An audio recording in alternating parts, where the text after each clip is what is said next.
ನಮಸ್ಕಾರ ಪ್ರೀತಿಯ ವೀಕ್ಷಕರಿಗೆಲ್ಲ ಈಶ್ವರಿ ಕುಕಿಂಗ್ ಚಾನಲ್ಗೆ ಎಲ್ರಿಗೂ ಸ್ವಾಗತ.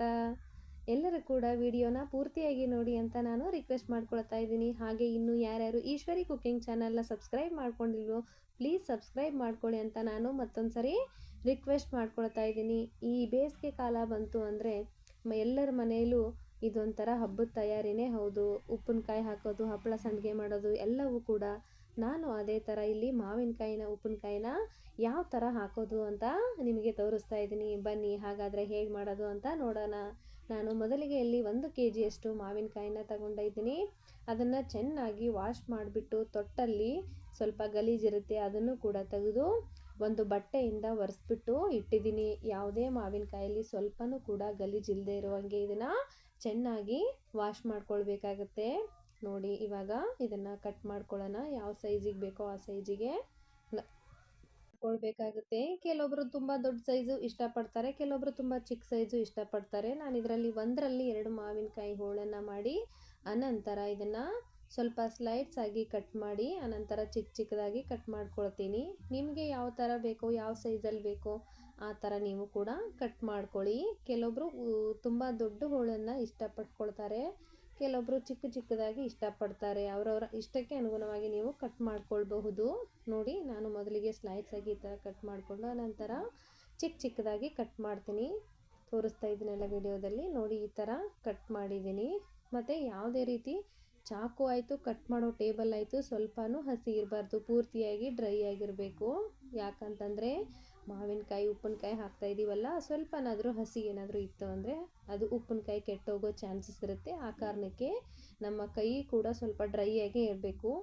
ನಂತರ ಕಟ್ ಮಾಡುವಂತಹ ಚಾಕು ಕ್ಲೀನಾಗಿರಬೇಕು, ಟೇಬಲ್ಲು ಕೂಡ ಹಾಗೆ.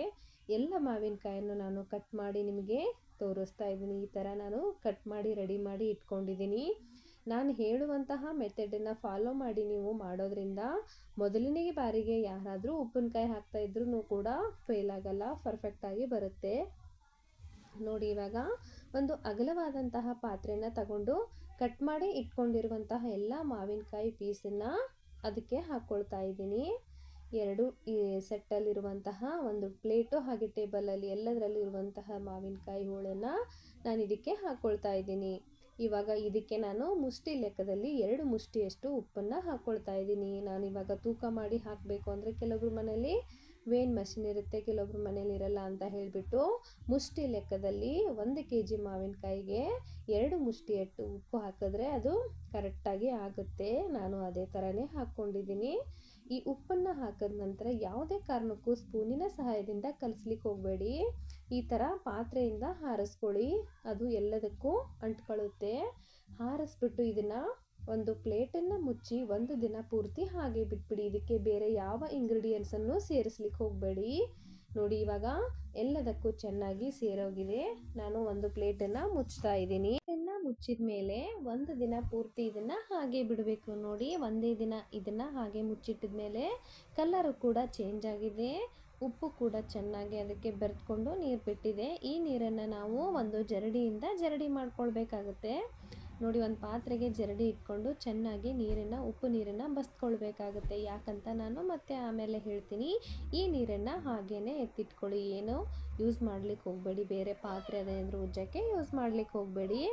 ಕಂಪ್ಲೀಟಾಗಿ ನೀರೆಲ್ಲ ಕೆಳಗಡೆ ಹೋಗಿರಬೇಕು. ಇದು ಸ್ವಲ್ಪ ಡ್ರೈ ಆಗಿರಬೇಕು. ಒಂದು ½ an hour ಇದನ್ನು ಹೀಗೆ ಇಟ್ಟರೆ ಕಂಪ್ಲೀಟಾಗಿ ರಿಮೂವ್ ಆಗುತ್ತೆ. ಇವಾಗ ನಾನು ಒಂದು ದೊಡ್ಡದಾಗಿರುವಂತಹ ತಟ್ಟೆನ ತಗೊಂಡಿದ್ದೀನಿ. ಆ ತಟ್ಟೆನಲ್ಲಿ ಈ ಬಸ್ತಿಟ್ಕೊಂಡಿರುವಂಥ ಮಾವಿನಕಾಯಿ ಹೋಳನ್ನು ಹರಡ್ಕೊಳ್ತಾ ಇದ್ದೀನಿ. ಇದನ್ನು 1 ದಿನ ನಾವು ಬಿಸಿಲಲ್ಲಿ ಒಣಗಿಸ್ಬೇಕಾಗತ್ತೆ.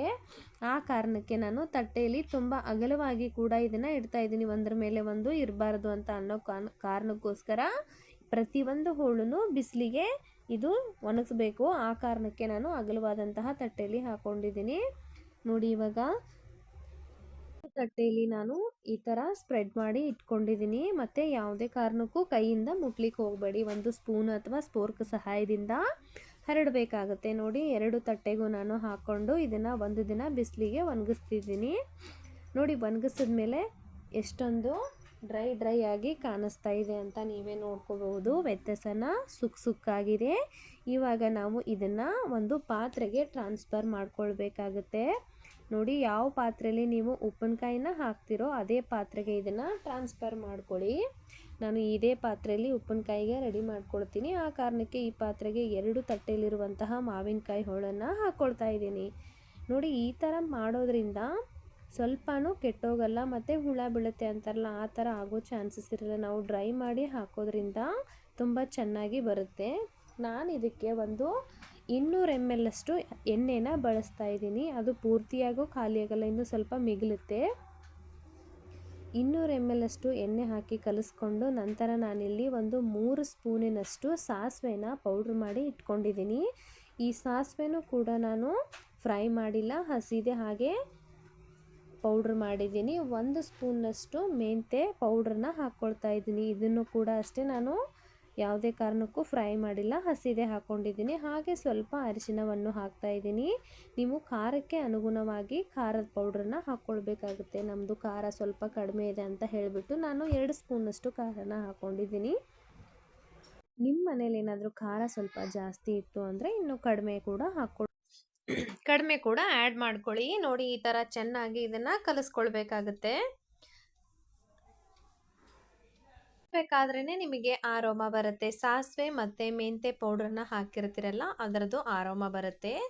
ನೋಡಿ ಈ ಥರ ಕಲಸಿದ ಮೇಲೆ ನಾನು ಇದನ್ನು 3 ದಿನ ಹಾಗೆ ಬಿಡ್ತೀನಿ. ಪ್ರತಿದಿನ ಬೆಳಗ್ಗೆ ಮತ್ತು ಸಾಯಂಕಾಲ ಇದನ್ನು ಓಪನ್ ಮಾಡೋದು, ಕಲಸೋದು ಮತ್ತು ಮುಚ್ಚೋದು, ಓಪನ್ ಮಾಡೋದು, ಕಲಸೋದು ಮತ್ತು ಮುಚ್ಚೋದು, ಈ ಥರ 3 ದಿನ ಮಾಡಬೇಕು. ಮತ್ತು ಇದಕ್ಕೆ ನಾವು ಇಂಗನ್ನು ಮಿಸ್ ಮಾಡಲೇಬಾರ್ದು. 1 ಸ್ಪೂನ್ನಷ್ಟು ನಾನು ಎವರೆಸ್ಟ್ ಅವ್ರದ ಇಂಗನ್ನು ಹಾಕ್ಕೊಳ್ತೀನಿ. ನೋಡಿ ಇವಾಗ 3 ದಿನ ಹಾಗೆ ಮುಚ್ಚಿ ಇಡೋದು ತೆಗಿಯೋದು ಮಾಡಿದ್ದೆ. 3ನೇ ದಿನ ನಾನು ನಿಮಗೆ ತೆಗೆದು ತೋರಿಸ್ತಾ ಇದ್ದೀನಿ ಅದು ಯಾವ ಥರ ಆಗಿದೆ ಅಂತ. ನೋಡಿ ಸುತ್ತಲೂ ಕೂಡ ಎಣ್ಣೆನ ಬಿಟ್ಕೊಂಡಿದೆ, ಕಲ್ಲರು ಕೂಡ ಕಂಪ್ಲೀಟಾಗಿ ಚೇಂಜ್ ಆಗಿದೆ. ನೀವು ಹಾಗೇ ಇದನ್ನು ಕಲಿಸ್ಬಿಟ್ಟು ತಿಂದು ಟೇಸ್ಟ್ ನೋಡಿ, ತುಂಬ ರುಚಿಯಾಗಿದೆ. ಟೇಸ್ಟ್ ಅಂತೂ ಅದ್ಭುತವಾಗಿದೆ. ಒಂದು ಸರಿ ಮಾಡಿ ನೋಡಿ, ಪದೇ ಪದೇ ನೀವೇ ಮಾಡ್ತೀರಾ. ಈ ಟ್ರಿಕ್ಸ್ನ ಫಾಲೋ ಮಾಡಿಬಿಟ್ಟು ಮಾಡಿ, ವರ್ಷ ಪೂರ್ತಿ ಇಟ್ಟರೂ ಹಾಳಾಗಲ್ಲ, ಕೆಡೋದಿಲ್ಲ. ಇದನ್ನು ಯಾವುದೇ ಕಾರಣಕ್ಕೂ ಪ್ಲಾಸ್ಟಿಕ್ ಬಾಕ್ಸಲ್ಲಿ ನೀವು ತುಂಬಿಡ್ಲಿಕ್ಕೆ ಹೋಗಬೇಡಿ. ಗಾಜಿನ ಬಾಕ್ಸಲ್ಲಿ ಹಾಕಿಡೋದ್ರಿಂದ ನೀವು ವರ್ಷ ಪೂರ್ತಿ ಇಟ್ಟು ತಿನ್ನೋದಕ್ಕೆ ತುಂಬ ಚೆನ್ನಾಗಿರುತ್ತೆ. ಏರ್ ಕಂಟೈನ್ ಟೈಟ್ ಬಾಕ್ಸಲ್ಲಿ ಇದನ್ನು ಹಾಕಬೇಕಾಗುತ್ತೆ. ನೋಡಿ ನಾನು ತೋರಿಸ್ತಾ ಇದ್ದೀನಲ್ಲ, ಈ ಥರ ಗಾಜಿನ ಬಾಕ್ಸಲ್ಲಿ ಇದನ್ನು ಶೇಖರಣೆ ಮಾಡಿ ಇಡೋದ್ರಿಂದ ವರ್ಷ ಪೂರ್ತಿ ಇಟ್ಕೊಂಡು ತಿನ್ನೋದ್ರಿಂದ ತುಂಬ ಚೆನ್ನಾಗಿ ಇರುತ್ತೆ. ನೋಡಿ ಆಯಿಲ್ ಕೂಡ ಯಾವ ಥರ ಕಾಣಿಸ್ತಾ ಇದೆ ನಿಮಗೆ ಅಂತ. ನಿಮಗೆ ಆಯಿಲ್ ಇನ್ನೂ ಜಾಸ್ತಿ ಬೇಕಂದರೆ ಜಾಸ್ತಿ ಕೂಡ ಹಾಕ್ಕೊಳ್ಬೋದು. ನಾನು ಅಷ್ಟೇ ಅವಾಗಲೇ ತೋರಿಸಿದಷ್ಟೇ ಆಯಿಲನ್ನು ಹಾಕ್ಕೊಂಡಿರೋದು. ನೋಡಿ ಎಷ್ಟು ಚೆನ್ನಾಗಿ ಆಯಿಲ್ ಜೊತೆ ಚೆನ್ನಾಗಿ ಬೆರೆತೋಗಿದೆ. ಆಯಿಲ್ ಕೂಡ ಹಾಗೆ ಕಾಣಿಸ್ತಾ ಇದೆ. ಇದನ್ನು ಮೊಸರನ್ನ ಹಾಗೆ ಉಪ್ಪಿಟ್ಟು ನೀವು ಏನೇ ಊಟ ಮಾಡಬೇಕಾದ್ರೂ ನೋಡಿ ಎಷ್ಟು ಚೆನ್ನಾಗಿ ರೆಡಿಯಾಗಿದೆ ಉಪ್ಪಿನಕಾಯಿ ಅಂತ. ಸೇಮ್ ಅಂಗಡಿಲಿ ತರ್ತೀವಲ್ಲ ಅದೇ ಥರನೇ ಇದೆ. ಎಲ್ಲರೂ ಕೂಡ ಟ್ರೈ ಮಾಡಿ. ಹಾಗೆ ವಿಡಿಯೋ ಯಾರ್ಯಾರಿಗೆ ಇಷ್ಟ ಆಗಿದೆ ಪ್ಲೀಸ್ ಲೈಕ್ ಮಾಡಿ, ಶೇರ್ ಮಾಡಿ, ಕಮೆಂಟ್ ಮಾಡಿ. ಹಾಗೆ ಇನ್ನೂ ಯಾರ್ಯಾರು ಈಶ್ವರಿ ಕುಕ್ಕಿಂಗ್ ಚಾನಲ್ನ ಸಬ್ಸ್ಕ್ರೈಬ್ ಮಾಡ್ಕೊಂಡಿಲ್ವೋ ಪ್ಲೀಸ್ ಸಬ್ಸ್ಕ್ರೈಬ್ ಮಾಡ್ಕೊಳ್ಳಿ ಅಂತ ನಾನು ರಿಕ್ವೆಸ್ಟ್ ಮಾಡ್ಕೊಳ್ತಾ ಇದ್ದೀನಿ. ನಿಮ್ಮ ಫ್ರೆಂಡ್ಸ್ ಹಾಗೂ ಫ್ಯಾಮಿಲಿಗೆ ವಿಡಿಯೋನ ಶೇರ್ ಮಾಡಿ. ಹಾಗೆ ಮತ್ತೊಂದು ವಿಡಿಯೋ ಜೊತೆ ಮತ್ತೊಂದು ಹೊಸ ರೆಸಿಪಿ ಜೊತೆ ನಿಮ್ಮನ್ನು ಭೇಟಿ ಆಗ್ತೀನಿ. ಎಲ್ಲರಿಗೂ ಅಲ್ಲಿವರೆಗೂ ಧನ್ಯವಾದಗಳು. ವಿಡಿಯೋ ನೋಡಿದಂತಹ ಎಲ್ಲ ವೀಕ್ಷಕರಿಗೂ ತುಂಬ ಧನ್ಯವಾದಗಳು. Thank you for watching. Bye.